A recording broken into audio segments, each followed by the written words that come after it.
بسم اللہ الرحمن الرحیم۔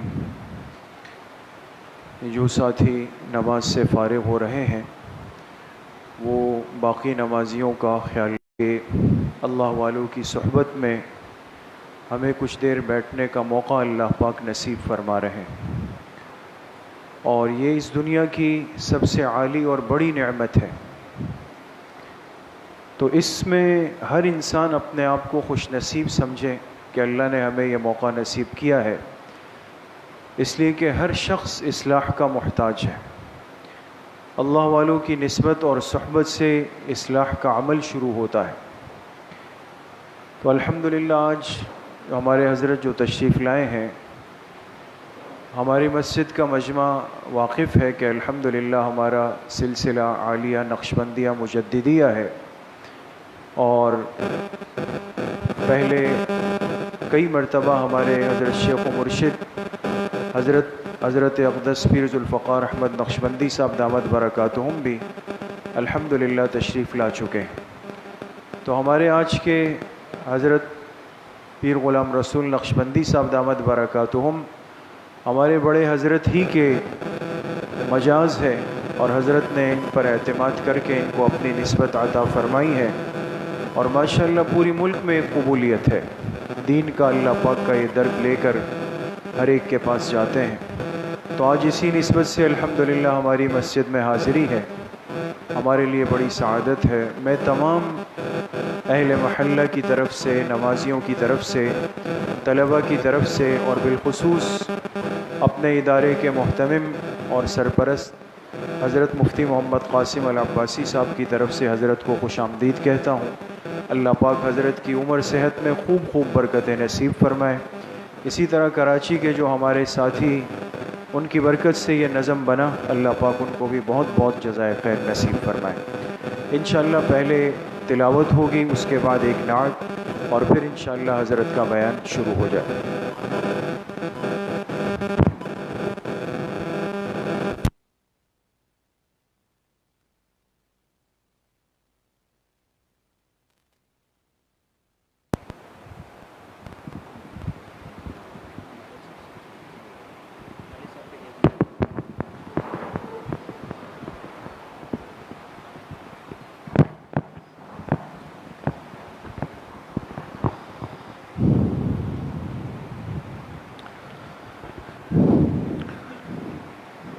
أعوذ بالله من الشيطان الرجيم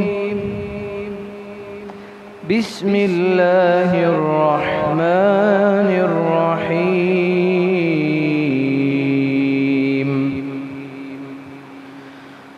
وأمر أهلك بالصلاة واصطبر عليها لا نسألك رزقا نحن نرزقك والعاقبة للتقوى وقالوا لولا يأتينا بآية من ربه أولم تأتهم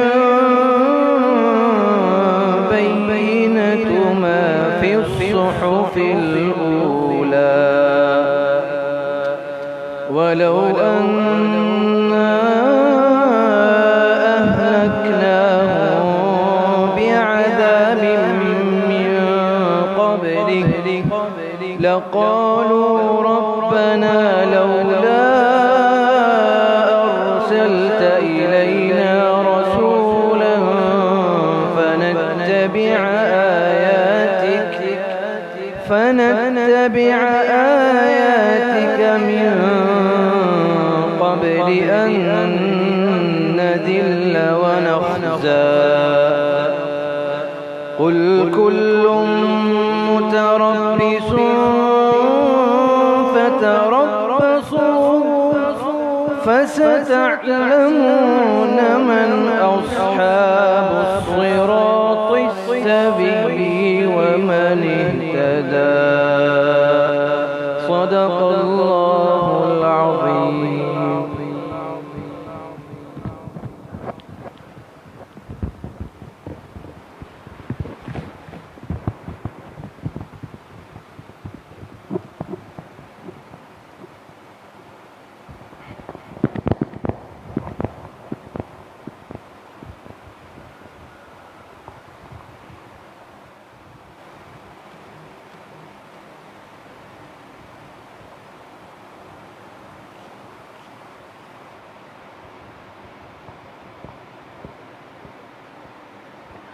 وہ شہر محبت جہاں مصطفیٰ ہے، وہی گھر بنانے کو دل چاہتا ہے۔ وہ شہر محبت جہاں مصطفیٰ ہے، وہی گھر بنانے کو دل چاہتا ہے۔ وہ سونے سے اندر وہ چاندی سی مٹی، وہ سونے سے اندر وہ چاندی سی مٹی، نظر میں بسانے کو دل چاہتا ہے۔ جہاد محبت کی آواز گونجی، کہاں حنظلہ نے دلہن سے اپنی، جہاد محبت کی آواز گونجی، کہاں حنظلہ نے یہ دلہن سے اپنی، اجازت اگر ہو تو جام شہادت، اجازت اگر ہو تو جام شہادت، لبوں سے لگانے کو دل چاہتا ہے۔ وہ شہر محبت جہاں مصطفیٰ ہے، وہی گھر بنانے کو دل چاہتا ہے۔ جو پوچھا نبی نے کہ کچھ گھر بھی چھوڑا، تو صدیق اکبر کے ہونٹوں پہ آیا۔ جو پوچھا نبی نے کہ کچھ گھر بھی چھوڑا، تو صدیق اکبر کے ہونٹوں پہ آیا۔ وہاں مال دولت کی کیا ہے ضرورت، وہاں مال دولت کی کیا ہے ضرورت، جہاں دل لٹانے کو دل چاہتا ہے۔ وہ شہر محبت جہاں مصطفیٰ ہے، وہی گھر بنانے کو دل چاہتا ہے۔ ستاروں سے یہ چاند کہتا ہے ہر دم، تمہیں کیا پتا ہے وہ ٹکڑوں کا عالم۔ ستاروں سے یہ چاند کہتا ہے ہر دم، تمہیں کیا پتا ہے وہ ٹکڑوں کا عالم۔ اشارے میں آقا کہ اتنا مزہ تھا،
بلغ العلا بکمالہ کشف الدجی بجمالہ حسنت جمیع خصالہ صلوا علیہ وآلہ بلغ العلا بکمالہ کشف الدجی بجمالہ حسنت جمیع خصالہ صلوا علیہ وآلہ باغ میں جب میں گیا سب طوطیاں تھی خوشنما کہتی تھی نعت مصطفیٰ باغ میں جب میں گیا سب طوطیاں تھی خوشنما کہتی تھی نعت مصطفیٰ بلغ العلا بکمالہ بلغ العلا بکمالہ بلغ العلا بکمالہ کشف الدجی بجمالہ حسنت جمیع خصالہ صلوا علیہ وآلہ قمریاں سب ذوق میں ڈالی تھی گردن ذوق میں مہتی تھی آ کر ذوق میں قمریاں سب ذوق میں ڈالی تھی گردن ذوق میں مہتی تھی آ کر ذوق میں کشف الدجی بجمالہ کشف الدجی بجمالہ بلغ العلا بکمالہ کشف الدجی بجمالہ حسنت جمیع خصالہ صلوا علیہ وآلہ بلبلیں سب صبح لے کر ہر ایک گل کی بو کرتی تھی باہم گفتگو بلبلیں سب صبح لے کر ہر ایک گل کی بو کرتی تھی باہم گفتگو حسنت جمیع خصالہ حسنت جمیع خصالہ بلغ العلا بکمالہ کشف الدجی بجمالہ حسنت جمیع خصالہ صلوا علیہ وآلہ چھڑیوں کی سن کر چہ انسان بھلا کیوں چپ رہے لازم ہے اس پر کیوں کہے چھڑیوں کی سن کر چہ انسان بھلا کیوں چپ رہے لازم ہے اس پر کیوں کہے صلوا علیہ وآلہ صلوا علیہ وآلہ بلغ العلا بکمالہ کشف الدجی بجمالہ حسنت جمیع خصالہ صلوا علیہ وآلہ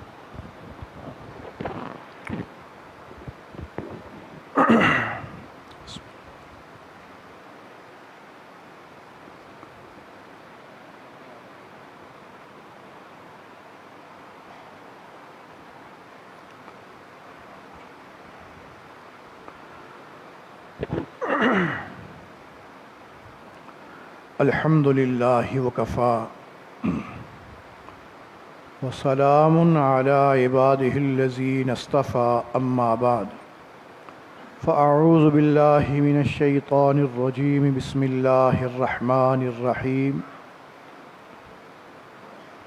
من عمل صالحا من ذکر او انثى وهو مؤمن فلنحيينه حياة طيبة سبحان ربك رب العزة عما يصفون وسلام على المرسلين والحمد لله رب العالمين اللهم صل على سيدنا محمد وعلى آل سيدنا محمد وبارك وسلم اللهم صل على سيدنا محمد وعلى آل سيدنا محمد وبارك وسلم اللهم صل على سيدنا محمد وعلى آل سيدنا محمد وبارك وسلم۔ مقصد زندگی اللہ رب العزت کی بندگی ہے، مقصد حیات اللہ رب العزت کی یاد ہے۔ وہ زندگی جو اللہ کے بندگی کے بغیر ہے وہ زندگی نہیں، وہ تو درندگی ہے، سراسر شرمندگی ہے۔ اصل زندگی وہی زندگی کہلاتی ہے جو بندگی والی زندگی ہے۔ انسان اس دنیا میں اپنی مرضی سے نہیں آتا اور نہ ہی اپنی مرضی سے اس دنیا سے جاتا ہے، اللہ رب العزت کی مرضی سے آتا ہے اور اسی کی مرضی سے اس دنیا سے جاتا ہے۔ عقل مند ہے وہ انسان جو درمیانی وقفے کو اللہ رب العزت کی مرضی کے مطابق گزارتا ہے، اپنی من مرضی نہیں چلاتا۔ فرمایا عاجز ہے، محروم ہے وہ انسان جو درمیانی وقت کو اپنی مرضی کے مطابق گزار دیتا ہے، رب چاہی زندگی اختیار نہیں کرتا۔ آج ہر طرف ٹینشنیں ہیں، پریشانیاں ہیں، چھوٹا بھی پریشان ہے، بڑا بھی پریشان ہے، مرد بھی پریشان ہے، عورت بھی پریشان ہے، مسلمان بھی پریشان اور کافر بھی پریشان ہے، شہری بھی پریشان ہے، دیہاتی بھی پریشان ہے۔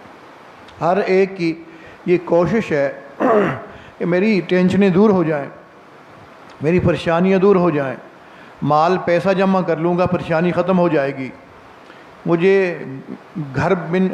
میرا گھر بن جائے گا میری پریشانی ختم ہو جائے گی، گاڑی نہیں ہے گاڑی مل جائے گی پریشانی ختم ہو جائے گی۔ ہم دیکھتے ہیں دنیا میں لوگوں کے پاس یہ ساری چیزیں موجود ہیں، اس کے باوجود بھی ٹینشنوں اور پریشانیوں کے اندر وقت گزار رہے ہیں۔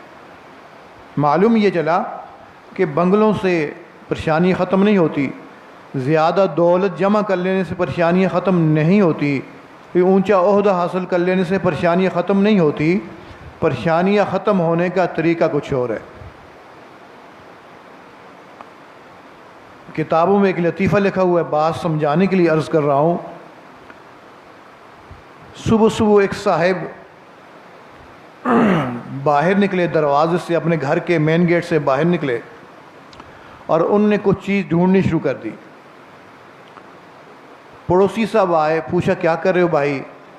کہنے لگا میرے پیسے گم ہو گئے ہیں، وہ کہیں گر گئے ہیں، میں ان کو ڈھونڈ رہا ہوں۔ تو پڑوسی نے بھی مل کے ڈھونڈنے شروع کر دیے۔ کافی دیر گزر گئی، پیسے نہ ملے تو پڑوسی نے پوچھا سچ بتا تیرے پیسے گرے ہیں؟ یہ ویسے ہی ڈھونڈ رہا ہے۔ تو کہنے لگا اللہ کی قسم میرے پیسے گرے ہیں۔ بھئی تیرے پیسے گرے، تو بھی ڈھونڈ رہا ہے اتنی دیر سے، میں بھی ڈھونڈ رہا ہوں، پھر مل کیوں نہیں رہے؟ تجھے یاد ہے کہ پیسے کہاں گرے تھے؟ کہتا یہ تو پکی یاد ہے، اندر کمرے میں گرے تھے۔ بھئی اندر کمرے میں تیرے پیسے گرے، تو باہر کیوں ڈھونڈ رہا ہے؟ کہتے اندر اندھیرا ہے، باہر روشنی تھی، میں نے سوچا روشنی میں ڈھونڈ لیتا ہوں۔ آپ بتائیے اس کو پیسے ملیں گے؟ اس کو تو نہیں ملنے۔ بھئی جہاں پیسے گرے وہاں تم ڈھونڈو گے تو تمہیں پیسے ملیں گے، یہاں تو تم پوری زندگی ڈھونڈتے رہو تمہیں پیسے نہیں ملنے۔ اسی طرح جس طریقے سے انسان کی ٹینشنیں پریشانیاں دور ہونی ہیں، جب تک بندہ اس طریقے کو نہیں اختیار کرے گا بندے کی پریشانیاں دور نہیں ہو سکتی۔ وہ طریقہ کیا ہے؟ یہ جو میں نے آیت آپ حضرات کے سامنے پڑھی ہے، یہ آیت اس راز سے پردہ اٹھا رہی ہے کہ لوگوں اگر تم یہ چاہتے ہو تمہاری ٹینشنیں دور ہو جائیں، تمہاری پریشانیاں دور ہو جائیں، تمہیں سکون والی زندگی نصیب ہو، تو پھر تم گناہوں والی زندگی چھوڑو، نیک اعمال والی زندگی اپناؤ، تمہیں اللہ لازماً تمہیں خوشی والی زندگی عطا کر دوں گا۔ فرمایا من عمل صالحا من ذکر او انثى وهو مؤمن فلنحيينه حیاتا طیبہ، جو بھی نیک اعمال کو اختیار کرے گا، چاہے وہ مرد ہے یا عورت، بشرط کہ وہ مومن ہو، تمہیں اللہ لازماً اس کی زندگی کو خوشیوں والی زندگی بناؤں گا، سکون والی زندگی بناؤں گا، امن والی زندگی بناؤں گا۔ یاد رکھو، اگر نیک اعمال کو نہیں اختیار کرو گے، گناہوں کے اندر پڑے رہو گے، تو میں اللہ تمہاری اس دنیا کی زندگی کو بھی پریشان کن بنا دوں گا۔ فرمایا من اعرض عن ذکری فإن له معیشۃ ضنکا، جو بھی میری یاد سے منہ موڑ کے زندگی گزارے گا، میں اللہ اس کو ایک سزا دنیا میں نقد یہ دوں گا کہ میں اس کی معیشت کو تنگ کر کے رکھ دوں گا۔ یہ نہیں ہے کہ وہ غریب ہوگا، اس کے پاس مال پیسہ نہیں ہوگا، نہیں، وہ کروڑ پتی نہیں ارب پتی بھی ہوگا، پھر بھی رو رہا ہوگا۔ آج ہم دنیا میں دیکھتے ہیں بڑے امیر کے بھی لوگ موجود ہیں، لیکن ان کی زندگی ٹینشنوں کے اندر گزر رہی ہے۔ آپ ان کے پاس جا کے بیٹھ جائیے، پوچھئے بھائی آپ کا کیا حال ہے؟ کہتے ہیں کیا بتائیں، حال بے حال ہے۔ اولاد کیسی ہے؟ او جی افلاطون بنی ہوئی ہے۔ تمہاری بیوی کیسی ہے؟ نہ پوچھو، منہ سے بات نکلتی نہیں، سو سنا دیتی ہے۔ عورت سے پوچھو تمہارا خاوند کیسا ہے؟ کیا بتاؤں، جب بھی دروازے سے اندر آتا ہے ماتھے کے اوپر 12 بج رہے ہوتے ہیں۔ یہ ٹینشنوں والی باتیں بندہ کیوں کر رہا ہوتا ہے؟ اس لیے کہ اس کا تعلق اپنے رب سے ٹوٹا ہوا ہوتا ہے۔ یہ کیسے ہو سکتا ہے کسی بندے کا تعلق اپنے رب سے ٹوٹا ہوا ہو، اس کی زندگی میں سکون آ جائے؟ یہ ناممکن سی بات ہے۔ میرے حضرت فرماتے ہیں ایک دفعہ ہمارے گھر میں ایک عورت آئی، بڑے امیر گھرانے سے تعلق رکھتی تھی۔ تو اس وقت میں مسجد میں گیا ہوا تھا، تو اماں جان سے ملی اور کہنے لگی میں بڑی دور سے آئی ہوں، بہت پریشان ہوں، جتنی میں پریشان ہوں میں یہ سمجھ رہی ہوں اتنا کوئی پریشان نہیں ہوگا۔ اور روتی بھی جا رہی تھی، باتیں بھی کرتی جا رہی تھی۔ پتہ چلا تمہارے میاں اللہ والے ہیں، آپ ان سے کہو کہ میرے لیے دعا کریں، رب تعالیٰ میری پریشانی دور فرما دے۔ حضرت فرماتے میں مسجد سے واپس آیا تو مجھے گھر والوں نے بتایا ایک عورت آئی ہوئی ہے، بہت پریشان ہے، آپ ذرا پردے میں اس کی بات سن لیجئے۔ فرماتے میں نے پردے کے پیچھے اس کو بلایا تو میں نے پوچھا کیا بات ہے، آپ اتنی کیوں پریشان ہو؟ پوچھنے کے ساتھ ہی اس نے رونا شروع کر دیا۔ حضرت جتنی میں پریشان ہوں نا، میں یہ سمجھتی ہوں اتنا کوئی پریشان نہیں ہوگا۔ اچھا مجھے بتاؤ تو صحیح تمہیں کیا پریشانی لاحق ہو گئی ہے؟ کہنے لگی حضرت کیا بتاؤں، میرا خاوند مجھے میری ذاتی جیب خرچ کے لیے بس صرف 50,000 روپے دیتا ہے۔ کتنے دیتا ہے؟ 50,000 روپے۔ یہ آج کی بات نہیں ہے، یہ اس زمانے کی بات ہے جب ڈالر 18 روپے میں تھا۔ آج تو کتنے ہیں جی؟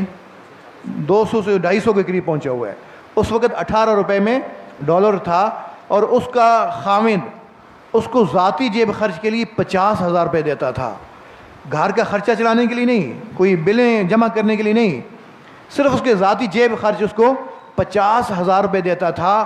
اور وہ رو رہی تھی کہ حضرت اس میں میری ضرورتیں پوری نہیں ہو رہی ہیں، آپ ہی مجھے بتا دیں مجھ سے بڑا کون پریشان ہوگا۔ تو حضرت والا نے اس کی بات سنی تو اس کو نصیحت فرمائی کہ دیکھ بی بی، تیرا خاوند تجھے 50,000 روپے دیتے ہیں نا، اگر تجھے 10 لاکھ 50 لاکھ روپے بھی دے دے تیری ضرورتیں پوری نہیں ہونی۔ کیوں حضرت؟ اس لیے کہ تیری زندگی اللہ کی نافرمانی میں گزر رہی ہے۔ یہ کیسے ہو سکتا ہے کہ تو اللہ کی نافرمانی بھی کرتی رہے، تیری زندگی میں سکون آ جائے؟ یہ تو ناممکن سی بات ہے۔ چنانچہ حضرت والا نے نصیحت فرمائی۔ حضرت فرماتے ہیں 1 مہینے کے بعد وہی عورت مجھے خط لکھتی ہے کہ حضرت پہلے تو 50,000 روپے میں میرا خرچہ پورا نہیں ہوتا تھا، اس ماہ 20,000 روپے میں میرا خرچہ پورا ہو گیا اور 30,000 روپے میں نے اللہ کے راستے میں خرچ کر دیے۔ تو یہ نہیں ہو سکتا کہ بندہ اللہ کی نافرمانی بھی کرتا رہے اس کی زندگی میں سکون آ جائے، یہ ناممکن سی بات ہے۔ تو آج کی اس محفل میں ہم نے یہ ارادہ کرنا ہے کہ ہم نے اپنی زندگی سے گناہوں کے کھوٹ کو نکالنا ہے۔ ہم گناہوں کے کھوٹ کو نکال دیں گے تو رب تعالیٰ ہماری زندگی برکتوں والی بنا دے گا۔ وہ جو ہم خطیب صاحب سے، امام صاحب سے، حضرت صاحب سے برکتوں کے الفاظ سنتے ہیں، یہ کتابوں میں پڑھتے ہیں نا، وہ اپنی آنکھوں سے نظر آنا شروع ہو جائیں گے۔ وَهُوَ مَعَكُمْ أَيْنَمَا كُنْتُمْ، وہ اللہ تمہارے ساتھ ہے تم جہاں کہیں ہو۔ یہ معیت الہی والی کیفیت بندے کو محسوس ہونا شروع ہو جاتی ہے جب اپنی زندگی سے گناہوں کے کھوٹ کو نکال دیتے ہیں۔ تو آج ارادہ نا انشاءاللہ کہ ہم نے اپنی زندگی سے اللہ کی نافرمانی کو نکالنا ہے۔ یہ اللہ کا گھر ہے، خانقاہ بھی ہے، مشائخ تشریف فرما ہے۔ میں ان کی موجودگی میں کہہ رہا ہوں، اگر آج اس محفل میں ہم نے تمام گناہوں سے توبہ کر لی، تمام گناہوں سے توبہ کر لی، سالوں کی بات نہیں ہے، مہینوں کی بات بھی نہیں ہے، ایک مہینے کی بات بھی نہیں ہے، چند دنوں کی بات ہے۔ آج جمعہ تھا، میں ان حضرات کی موجودگی میں آپ سے کہہ رہا ہوں کہ آئندہ جمعے سے پہلے ہم خود کہیں گے الحمدللہ جس دن سے میں نے 100% اللہ کی نافرمانی کو چھوڑا ہے، رب تعالیٰ نے میری زندگی کا رخ ہی تبدیل فرما دیا ہے۔ اب تو میرے دن بھی تبدیل ہو گئے، میری راتیں بھی تبدیل ہو گئی، میرا اٹھنا بیٹھنا تبدیل ہو گیا، اب تو مجھے برکتیں اپنی آنکھوں سے نظر آ رہی ہیں۔ بندہ خود کہتا ہے، یہ جو میں ایک ہفتہ بتا رہا ہوں نا، یہ تو احتیاطاً بتا رہا ہوں، ورنہ ادھر سچی توبہ ہوتی ہے، رب تعالیٰ اسی وقت اثرات عطا فرما دیتے ہیں۔ تو آج ارادہ کریں کہ ہم نے ٹینشنوں پریشانیوں سے اپنی جان کو چھڑانا ہے۔ ظاہر ہے مجھ سمیت ہم میں سے ہر بندے کی اس وقت یہی تمنا ہے کہ میری زندگی سکون والی ہو، میری زندگی خوشیوں والی ہو، میری زندگی کے اندر امن ہو۔ اگر یہ چاہتے ہیں تو آج سے پکا ارادہ کریں، اللہ آج کے بعد ہم آپ کی نافرمانی نہیں کریں گے، اللہ آپ کے ہر حکم کو ہم امام الانبیاء محمد الرسول اللہ صلی اللہ تعالی علیہ وسلم کے طریقے کے مطابق پورا کریں گے، تو اپنی آنکھوں سے ہم خوشیاں دیکھیں گے۔ جو نہ ہونے والے کام ہیں نا وہ ہونا شروع ہو جائیں گے۔ آج ہم کہتے ہیں حضرت کیا بتائیں، سونے کو ہاتھ لگاتے ہیں وہ مٹی بن جاتا ہے، حضرت جاب کے لیے جاتے ہیں وہیں سے کوئی جواب نہیں ملتا، حضرت جس کاروبار میں ہاتھ ڈالتے ہیں اسی میں ناکامی ہوتی ہے، حضرت لگتا ہی ہے کسی نے کچھ کر دی ہے، لگتا ہی ہے کسی نے کچھ کر دی ہے، حضرت اچھا کاروبار چل رہا تھا ڈاؤن ہوتا جا رہا ہے۔ ہم یہ سمجھتے ہیں بہت سارے خدا ہیں، کوئی خدا کاروبار بڑھاتا ہے، کوئی کم کر دیتا ہے، کوئی صحت دیتا ہے، کوئی بیماری دیتا ہے۔ نہیں محترم دوستو بزرگوں، ایک ہی اللہ ہے، وہی اللہ کاروبار بڑھاتا ہے، وہی اللہ کاروبار کم کر دیتا ہے، وہی اللہ صحت دیتا ہے، وہی بیماری دیتا ہے۔ ہمارے پر کوئی ٹینشن ہے جو پریشانی آتی ہیں، کبھی یہ بھی تو سوچ ہونی چاہیے، ہو سکتا ہے میرے گناہوں کا وبال ہو جس کی وجہ سے یہ ٹینشنیں پریشانیاں میرے اوپر آ رہی ہیں، لہٰذا کیوں نہ ہم گناہوں کو چھوڑ دیں تاکہ رب تعالیٰ کی طرف سے ٹینشنیں پریشانیاں نہ آئیں۔ فرمایا فاذکرونی اذکرکم، تم مجھے یاد کرو گے میں اللہ تمہیں یاد کروں گا، فاذکرونی اذکرکم، تم اپنی خوشی کے وقت میں مجھے یاد کرو گے میں تمہاری پریشانی کے وقت میں تمہیں یاد کروں گا، فاذکرونی اذکرکم، تم میرے ساتھ صلح کرو گے میں اللہ تمہارے ساتھ صلح کر لوں گا۔ ایک بزرگ گزرے شیخ عبد الواحد رحمہ اللہ تعالیٰ، ایک دفعہ دعا کر رہے تھے تو دعا کے اندر ہی جو ہے کیفیت طاری ہوئی، کہنے لگے اللہ مجھے بتائیے آپ نے جنت میں میرا ساتھی کس کو بنانا ہے، آپ نے جنت میں میرا ساتھی کس کو بنانا ہے، جس کو بنانا ہے تو مجھے بتائیے وہ کون ہوگا۔ خیر رب تعالیٰ نے الہام فرمایا کہ عبد الواحد افریقہ میں ایک عورت ہے میمونہ نام کی، وہ جنت میں تمہاری ساتھی ہوگی۔ چنانچہ اس الہام خواب کے مطابق وہاں پہنچ گئے، پوچھ گچھ کی، یہاں میمونہ نام کی کوئی عورت رہتی ہے؟ جی ہاں رہتی ہے۔ کہاں ہے؟ وہ تو لوگوں کی بکریاں چراتی رہتی ہے، کوئی دیوانی سی ہے، اور وہ جنگل میں گئی ہوئی ہے بکریاں لے کر۔ آپ اتنے اللہ والے ہیں، خیریت تو ہے، آپ اس کے بارے میں کیوں پوچھ رہے ہیں؟ بس میں نے ان سے ملنا ہے۔ خیر جنگل میں پہنچ گئے، جب جنگل میں پہنچے تو کیا دیکھا، ایک عورت ہے جو ایک درخت کے نیچے نماز پڑھ رہی ہے، اس کی قریب ہی اس کی بکریاں بیٹھ کے کھڑی گھاس چر رہی ہیں، اور بکریوں کے ارد گرد پیچھے بھیڑیے بیٹھے ہوئے ہیں جو چوکیداری کر رہے ہیں، بکریوں کو دائیں بائیں نہیں جانے دے رہے، بکریاں اطمینان سے ایک ہی جگہ پر گھاس چر رہی ہیں۔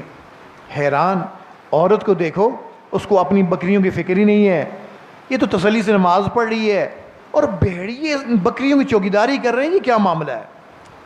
اس عورت نے سلام پھیرا تو دیکھا، پہچان گئی، وہ بھی پہچان گئی، عبد الواحد یہ کیا؟ وہ تو جنت میں ملاقات کا وعدہ تھا، یہاں کیسے آ گئے؟ فرمانے لگے کوئی تعجب کی بات نہیں ہے، میں نے اللہ سے دعا کی تھی، رب تعالیٰ نے دعا قبول فرما لی، ہماری ملاقات ہو گئی۔